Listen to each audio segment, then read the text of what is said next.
But we have, like 3 quarterbacks with, 15 starts between them. And... Not good starts. Yeah. It's not like you've got like what's his Matt Castle behind, Braxton appears to have some talent, but he's just very, very green and raw, and it's not going to be a great season. Defensively, still happy with what the defense has been doing, but the defense can only hold on so long when there's no offense. I do just want to say their play might have been all right, but their jerseys were beautiful. I hated their jerseys so nice. Beautiful. It was just so jarring Beautiful. on my eyeballs. Oh, it was one of their best. I disagree. Easily one of their best. All right, Dan Beebe, let's hear about this almost upset. Oh, USC? Well, good news is USC won. Bad news is for a 6-1 team, they're playing like ass. They are. It's not. He ain't lying. No. Sam Darnold barely completed over half his passes. Pretty much, it seems to be like our star player for the time being is still Ronald Jones. Ron Jones. Yeah, had decent yardage. All I'm going to say, and keeping it brief, is that at this rate, Notre Dame and USC should be a great game. So both teams highly overrated. Yeah, I agree. I think both teams are high in the ranking right now. Could we have been more wrong when we were like, yeah, besides Alabama, the one team going undefeated is USC? Yeah, but what is it about USC that's making them this problem? Like, are they trying to make the games more suspenseful? Like, No, what is going on there? I'll tell you what it is. It's got to be karma of some sort. No. It's not even that. It's this freshman phenom, Sam Darnold. It's the same thing, and we all bought into the hype like no one's business. Yep. He was so accurate. He was so incredible last season. He's not. People have figured him out. People have figured out his ticks. His sophomore slide. I don't know if you've noticed, but like he bounces in the pocket. Like he looks really anxious. Yeah, you can tell when he's getting ready to unload. And then his eyes are locked in on one receiver the entire play. Oh, that can give away your entire offense. So Yeah. all right, that makes sense. I feel like it's a lot coming off of too when they, lost to Washington State, where he just couldn't get the protection he wanted. So that's got to be a lot to do with it too. Yeah, Well, he's got to be thinking about it. Any quarterback would be. Yeah. of course.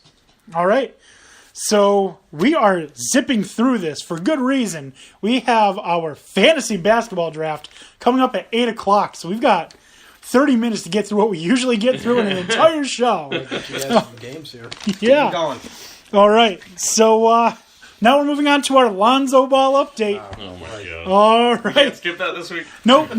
I actually demand, if you continue to do this, your first pick has to be Lonzo Ball. If you're thinking that he's going to be the MVP update, you need to be drafting him first. That's not happening. Well, He's probably going to be gone before I get to him at number 8. I have qualms. In In protest. order to be an MVP, you have to have team support, respect, and admiration.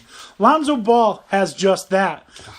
The new Laker and teammate Andrew Bogut has stated that Lonzo is nothing like what he had expected, obviously alluding to what his father has done and said.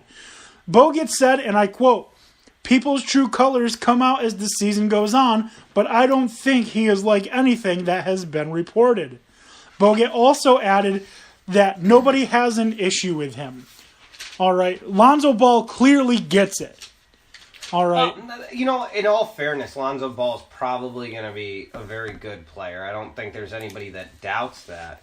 I just think that everybody's going to be a little bit shocked when we see Lonzo actually play, because what we hear, most of our perception on Lonzo is based on the crap that comes out of his father's mouth. He's not going to be anything like his father. No, he's actually also in the article. He said he was extremely shocked at how quiet and humble he is. Yeah, he's nothing. He's going to be nothing like his father. But his father's going to make his father's going out of his way to make their. Aaron Judge just hit a home run. All rise. He's going out of his way to make his family a circus. And I feel like it's coming back on Lonzo, because a lot of players are thinking, they're good. Or, I mean, a lot of players are probably thinking, this is obnoxious. Like, I have to imagine NBA players have to be feeling like some level of animosity towards him without having ever met or played him because of his father, even though it's unwarranted for the individual. Absolutely. And by the way, Nate said must pick Lonzo Ball at number 8. Yeah, well, prepare for a lot of garbage to be coming out of his mouth as well. All right.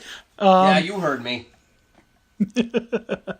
I don't know who Nate is. Nate's sitting in my living room getting ready to draft right now. Oh, why didn't Nate come? That's a good question. Yeah, I don't have to do anything. You didn't even have the guts to show up, Nate. Actually, he just called me out for picking last. What a terrible person. You're the worst. Thank you for joining our league, Nate. You have like number 3, I think. Oh, solid. Number 2 or number 3. I think you're number 2 because I think she's number 3. No, I'm 3. No, you're 3? Yeah.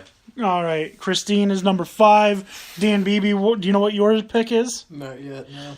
All right, we'll get to that in a little bit. But CD from Not a Clue Podcast, what's up, CD? He's picking number 1 overall. He might be taking Lonzo Ball. I don't know. I'm going to take Porzingis, my top pick. I'm going to take Tim Hardaway Jr. Perfect. Solid. Ryan Anderson. Solid. What we didn't tell everybody else is that Knicks players get double the points, so As a handicap. they'll end up about even with the top guys, maybe. All right, so let's run through the NFL scores really quickly. Eagles 28, Panthers 23. Dolphins, huge come from behind to beat the Falcons 20-17. Typical. Bears 27, Ravens 24. Texans 33, Browns 17. We've got Vikings 23, Packers 10.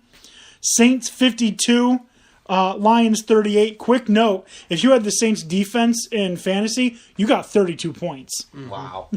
Referees 24, Jets 17. Right? Yep. Right, Dan?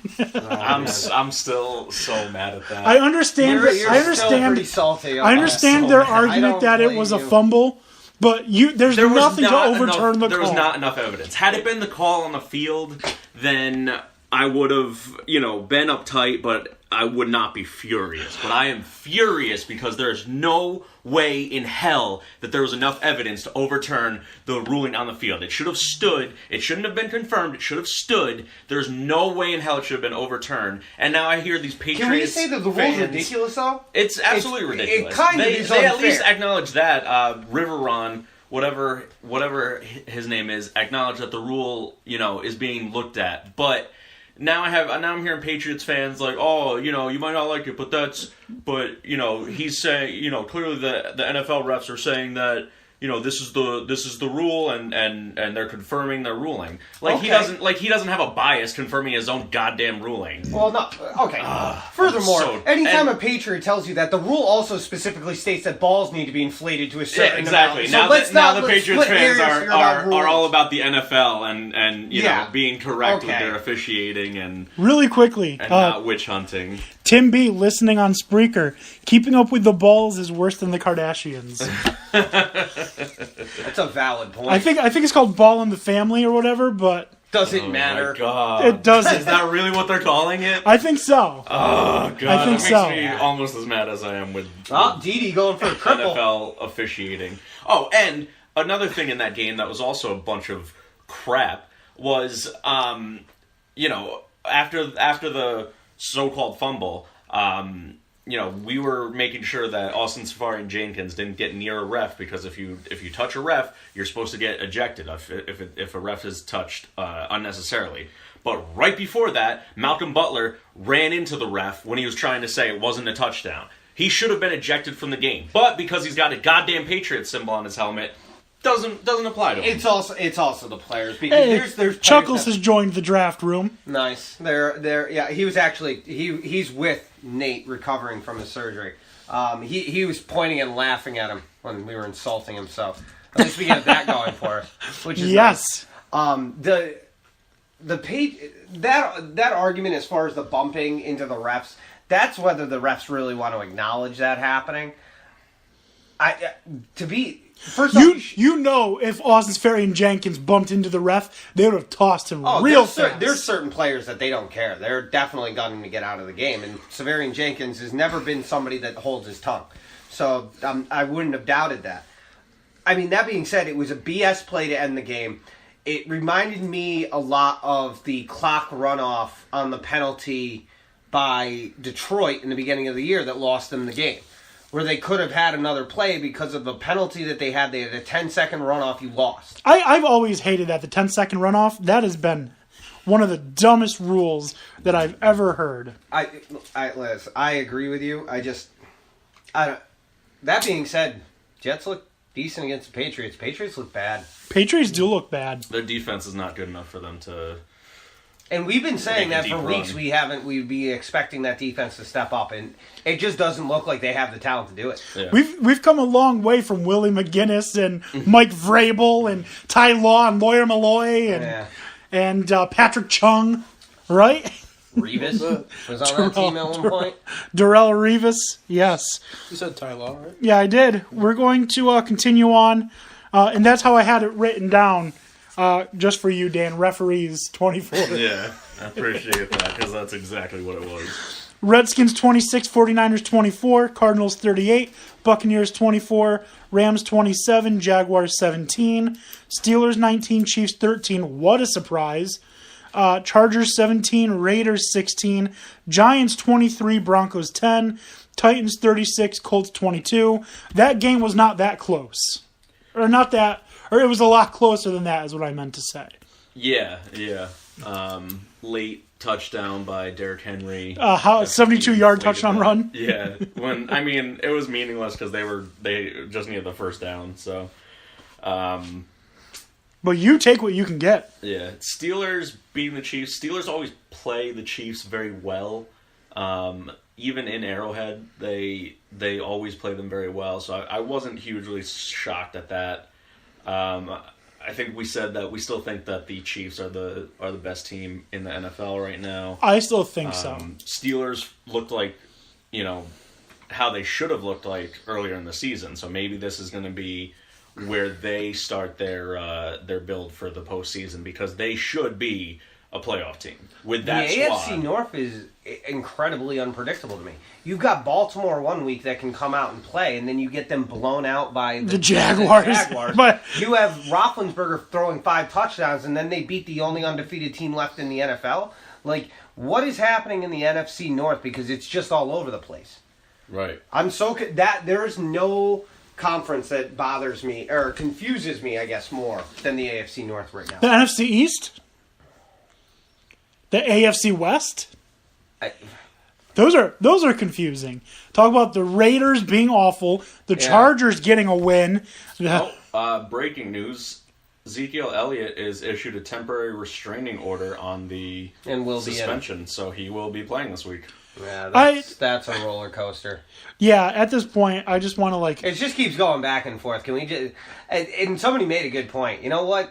At this point, it almost might be beneficial for him to say, "F it, take this 6 games and be done with this." But you could say the same thing for the NFL because this looks bad on them also. Well, I don't blame him for this. The because farther the it NFL goes, needs to be pushed. They need to have these situations be brought up because the Yeah, more I they don't bring up blame these him for situations this- and push it, for the this more either. the PA has to bring to the table when bargaining comes up. Yeah, they suspended him without really looking into anything. There was no due process. Oh, there's a lot of questionable And- things that went on in this process. Yeah, Which is par for the course. I for the think NFL. they should be taking allegations of abuse seriously, but you still need to make sure that the person actually did it and isn't just being falsely accused. And I hate to say that because the vast majority of the time someone is not falsely accused when something like that rises, and you certainly don't want to get into any kind of victim blaming type thing.